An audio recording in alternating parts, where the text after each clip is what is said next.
Welcome to Chillin' 101. We hope this video helps. You start by verifying the basics. Check the game version and server region so everyone matches, because mismatches break sale sync.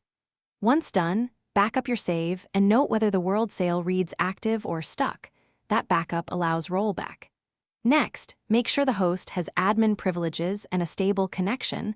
Lag or limited permissions often block sale propagation. You'll now launch the repair sequence using the host's console and targeted asset reload commands to reset sale flags.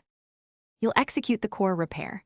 Open the host console and run the reload command such as /reload sales or the game's sale reset.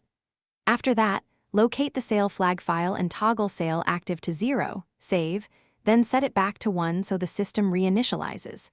Make sure every client clears their local cache and reconnects to the host rather than joining via quick reconnect. This forces a fresh state exchange. If available, apply the server-side save import to propagate the corrected flag. You finish by having every player reconnect and confirm the sale shows correctly. Verify purchases and item prices to ensure full propagation. If the sale still fails, restart the host server and repeat the flag toggle. Sometimes a full reboot clears lingering locks. If that fails, roll back to your backed up save or reinstall the matchmaking/service module to rebuild session state. One key troubleshooting tip: check host permissions and network NAT type first, because permission or NAT issues. Thanks for watching. Consider subscribing if we helped you.